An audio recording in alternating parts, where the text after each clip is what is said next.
Everyone, आज की इस वीडियो में हम बात करेंगे लक्ष्मी डेंटल आईपीओ के बारे में, जो ऑलरेडी आ चुकी है। आपको पता नहीं है तो इसके लिए आप पूरी वीडियो अच्छे से देखिए।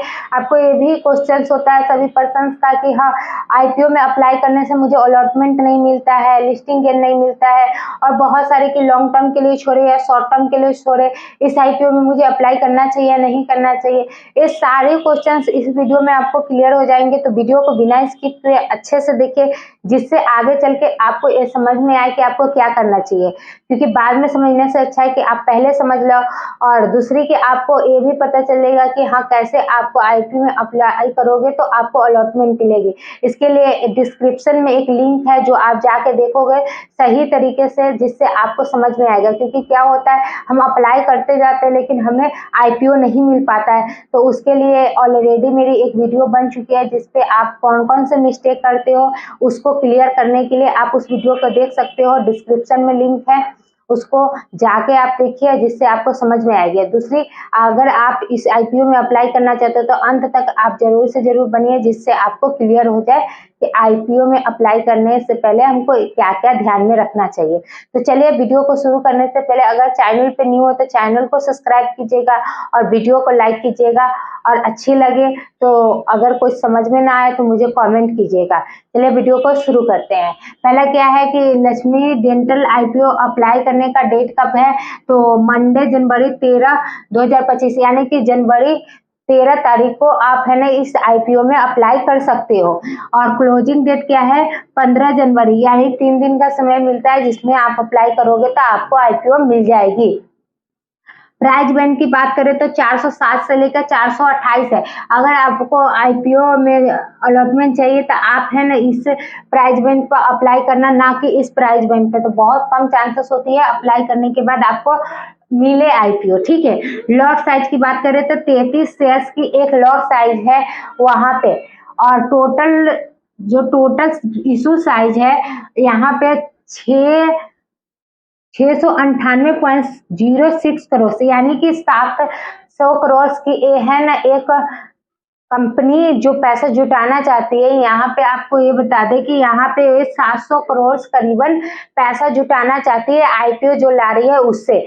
और इनका जो फेस इशू साइज है 138 करोड़ है, जिसमें सिर्फ इनका जो कंपनी के पास जो पैसा जाने वाला है वो सिर्फ है ना 138 करोड़ है। और जो ऑफर फॉर सेल है वो 560.06 करोड़, यानी जो ऑलरेडी शेयर्स ले चुके हैं आईपीओ के लिए, उसको बेचने के लिए ये 560 करोड़ है। और रिटेलर्स की बात करें, अगर आप रिटेलर्स को सिर्फ 10% दिया गया है, तो रिटेलर्स को एक लॉट साइज आपको बता दें, एक लॉट साइज की कीमत 14,124 रुपया है। और मैक्सिमम आप कितने लॉट के लिए अप्लाई कर सकते हो, अगर आप है ना अगर रिटेलर हो तो आप 14 लॉट से ज्यादा के लिए अप्लाई नहीं कर सकते हो। उसकी प्राइस की बात करें तो 1,97,736 रुपया है ना इसकी लॉट साइज की एक कीमत है। एक स्मॉल HIN और 15 लॉट है मिनिमम इनका, और मैक्सिमम का 70 लॉट है। यानी कि अगर स्मॉल HIN में अगर अप्लाई कर रहा है कोई, तो उसकी 15 लॉट और मैक्सिमम 70 लॉट के लिए वो अप्लाई कर सकते हैं। अलॉटमेंट मिलने के दिन है, अलॉटमेंट मिलेगा आपको 16 जनवरी को। और कंपनी के बारे में आपको बता दे तो ये है ना डोमेस्टिक एंड इंटरनेशनल मार्केट एक्सपोर्टिंग्स, इनका है ना 90 कंट्री में ऑलरेडी है, यानी कि ऑलरेडी 90 प्लस कंट्री में इनका सारा चीज है। यानी कि इंटरनेशनल लेवल पे भी इनका है ना ऑलरेडी पैर रख चुके हैं, वहां तक आगे बढ़ चुके हैं। मार्केटिंग भी खुद करते हैं, एक्सपोर्टिंग भी खुद करते हैं, यानी कि मैन्युफैक्चरिंग से लेकर मार्केटिंग और एक्सपोर्टिंग, यानी कि सारी चीजें खुद करते हैं। किसी अदर पे डिपेंड नहीं है कि हाँ वो करेगा तभी, नहीं तो ऐसा है कि वो बंद कर दिए तो इनका कंपनी बंद हो जाए। ये सारी चीजें खुद कर रहे हैं। और इनका डेब्ट टू इक्विटी वैल्यू अगर आप देखो तो 0.94 है। हाँ, ये थोड़ा सा ज्यादा है, बट जब ये आईपीओ लाए हैं तो थोड़ा सा ये कर्ज भी चुकाएंगे, ये भी इतना ही सच है। मार्केट कैप की बात करें तो 2352 करोड़ से इनका मार्केट कैप है, जो दिन पे दिन बढ़ रहा है। क्यों? क्योंकि आपको बता दें कि जब मार्केट कैप बढ़ती है तभी जब आपको बताया कि जो इनका बिजनेस ग्रोथ करता है, अगर इनका बिजनेस ग्रोथ नहीं करेगा तो ये मार्केट कैप इनका नहीं बढ़ेगा।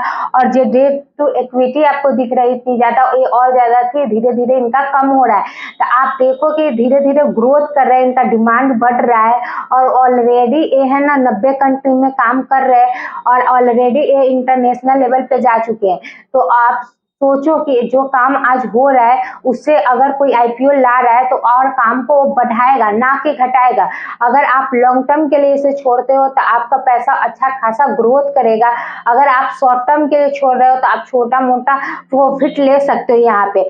अगर इनका जीएमपी की बात करें तो 163 रुपया इनका जीएमपी है और प्राइस बुक वैल्यू की बात करें तो 49.59 इनका प्राइस वैल्यू है। प्राइस वैल्यू जो बुक वैल्यू होती है, तो अगर आपको बुक वैल्यू ज़्यादा लग रहा है तो हाँ थोड़ी सी महंगी तो है, बट आप देखो कि बहुत सारी चीज़ें से बहुत अच्छी है। जब आप अप्लाई करोगे तो आपके लिए बेटर है। तो इसलिए आप कभी भी इसके बारे में अगर आपको कोई कमी दिख रही है कि हाँ अगर मुझे नहीं अप्लाई करना चाहिए, अगर आपको ये लग रहा है कि मुझे अप्लाई करना चाहिए लेकिन मुझे नहीं मिलता आईपीओ, तो ऑलरेडी हम बोल चुके हैं कि डिस्क्रिप्शन में लिंक है, उस 6 पॉइंट को आप अच्छे से देखें जिससे आपको क्लियर हो जाएगा कि आईपीओ में अप्लाई करने से पहले हमको ये मिस्टेक नहीं करना चाहिए, जिससे मुझे आईपीओ मिलने के 90% चांसेस बढ़ जाए। तो इस वीडियो में इतना ही। अगर इससे रिलेटेड आपको कोई क्वेश्चंस है तो मुझे कर सकते हैं, जिससे आपको है ना आगे क्लियर हो जाए कि इस आईपीओ में अप्लाई करना चाहिए या नहीं करना चाहिए।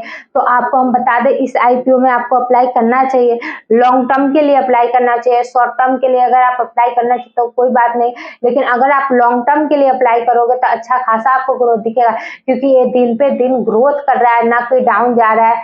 इनका पिछले मंथ का भी, जो पिछले साल का भी रेवेन्यू देखो तो अच्छा खासा हुआ है। तो इसलिए अगर आप इसे लॉन्ग टर्म के लिए छोड़ोगे, ये आईपीओ इसी वजह से लाए क्योंकि कोई भी कंपनी आईपीओ ला पाता है क्योंकि उनका अच्छा खासा ग्रोथ हो पाता है। तो इस वीडियो में इतना ही। अगर मेरे चैनल पे न्यू है तो चैनल को सब्सक्राइब और वीडियो को लाइक कीजिएगा।